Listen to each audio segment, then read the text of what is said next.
seguida, o carro à prova de balas da quadrilha de morte.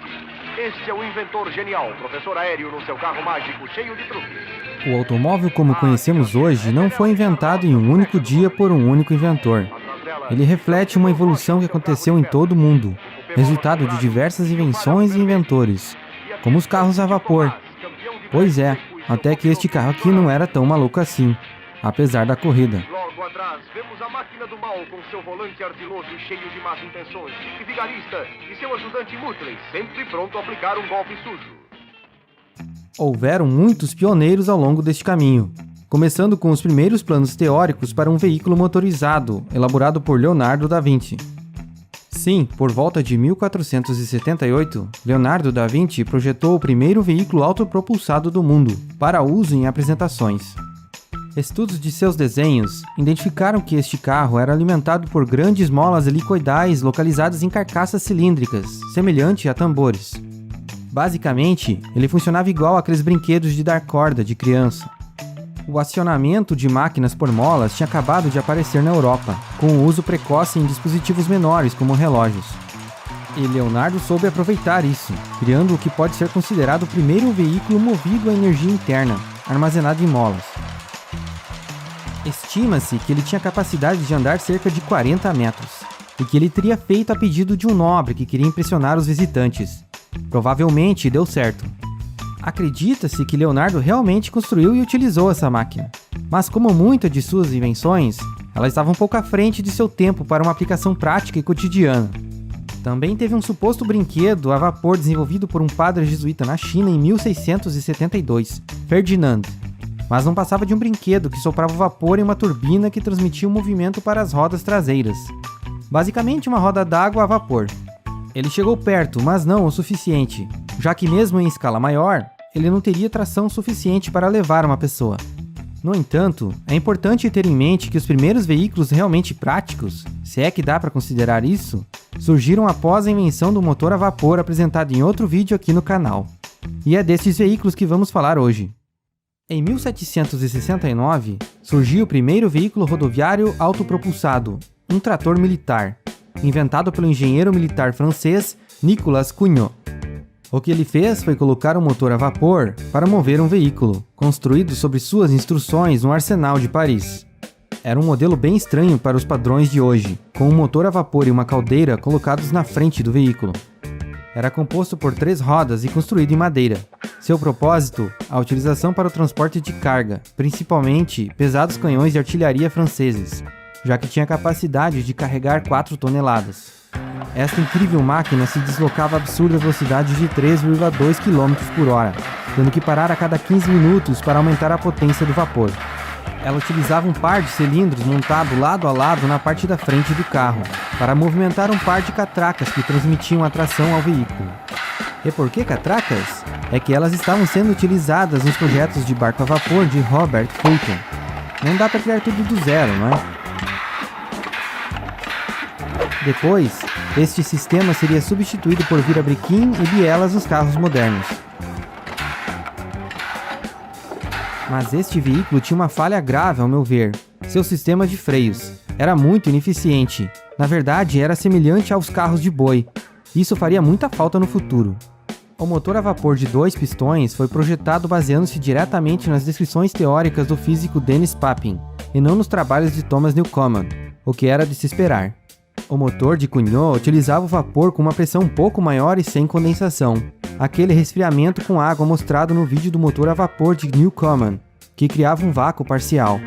Ele construiu 2 tratores a vapor destes para o transporte de artilharia, o primeiro em 1769 e o segundo em 1770. Um deles sobreviveu e está preservado no Conservatório Nacional de Artes e Ofícios de Paris.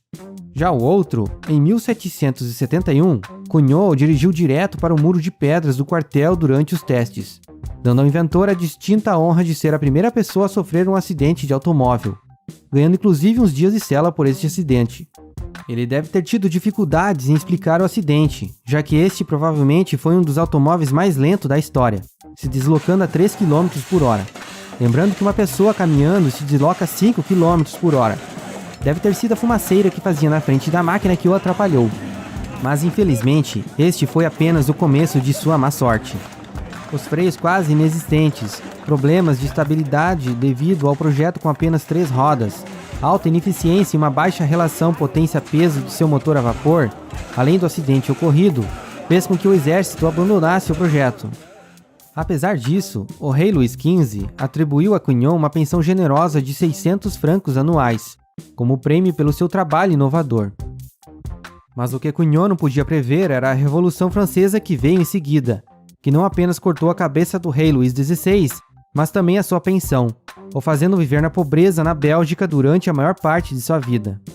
Mais tarde, quando Napoleão assumiu o poder em 1804, ele o convidou para morar de volta na França e também restaurou a sua pensão, mas Cugnot acabaria falecendo mais tarde naquele mesmo ano. Definitivamente um homem de pouca sorte. Durante o início da história dos veículos autopropulsados, veículos rodoviários e ferroviários estavam sendo desenvolvidos com motores a vapor por toda parte. Era natural de se esperar essas ideias de aplicações, pois assim que o progresso tecnológico forneceu motores capazes de gerar energia mecânica, os inventores começaram a imaginar maneiras de explorá-los, sendo pensados até para aplicação em aviões, como pode ser visto no vídeo sobre a invenção do avião aqui no canal. O problema era que os motores a vapor nesta época eram motores de baixa pressão, grandes e pesados. Eles acrescentavam tanto peso ao veículo que tornava inviável o projeto de um carro tradicional e popular naquele momento. Diferente da aplicação em locomotivas, que suportavam mais peso, pois se deslocavam sobre uma estrada nivelada e de baixo atrito, os trilhos de trem. Ao contrário das estradas da época, que eram de chão batido, com grandes desníveis, pedras e buracos. Isso mudaria com os motores a vapor de alta pressão que viriam a seguir, mais leves e portáteis. Para os historiadores que consideram que os primeiros veículos rodoviários movidos a vapor já eram tecnicamente automóveis, Nicolas Cugnot foi o inventor do primeiro automóvel. Depois de Cugnot, com a evolução da tecnologia dos motores a vapor, surgiram vários outros inventores que projetaram veículos rodoviários a vapor muito interessantes. Irei mostrar apenas alguns deles agora, mas a quantidade de modelos e variações é imensa.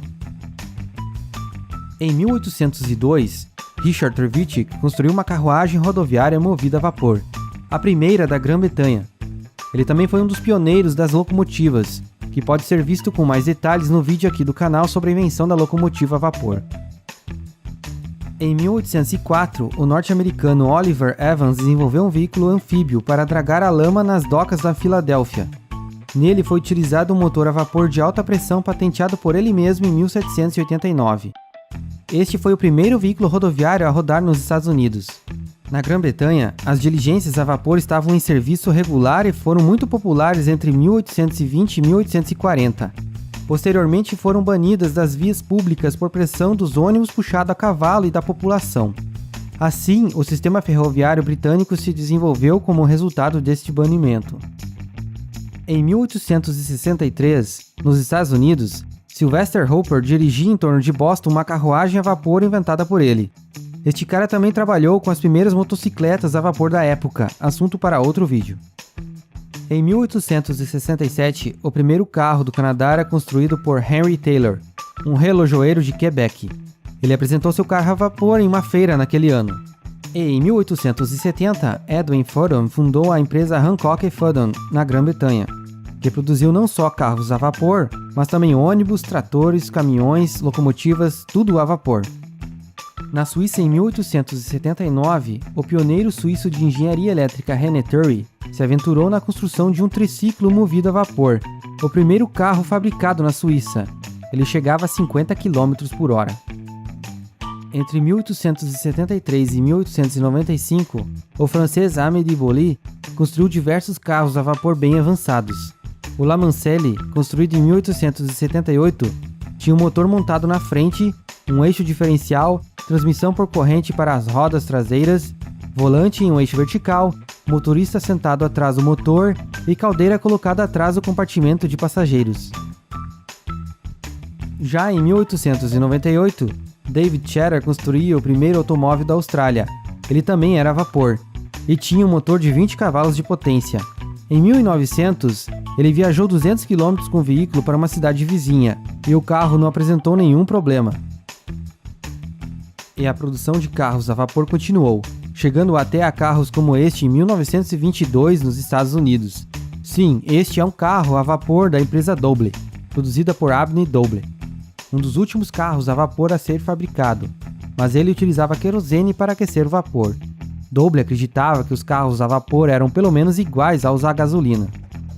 É claro que os carros a vapor apresentados aqui são apenas uma amostra de todos os modelos criados em um intervalo de 150 anos, mas podemos ter uma boa noção a respeito deles, que agora pertencem aos museus. Neste meio tempo, uma infinidade de outras tecnologias foram surgindo, como carros elétricos, a gasolina, a gás, a diesel, entre outros. Mas o que realmente chama a atenção é o salto tecnológico que ocorreu em 250 anos, saindo do primitivo carro a vapor de Cugnot para os carros modernos de hoje em dia. E aí, gostou do vídeo? Então deixe sua curtida para que o algoritmo do YouTube sugira ele para outras pessoas. E como os vídeos por aqui demoram um pouco para serem feitos, eu peço que ative as notificações para ser informado sobre vídeos novos aqui no canal. Um grande abraço e até a próxima!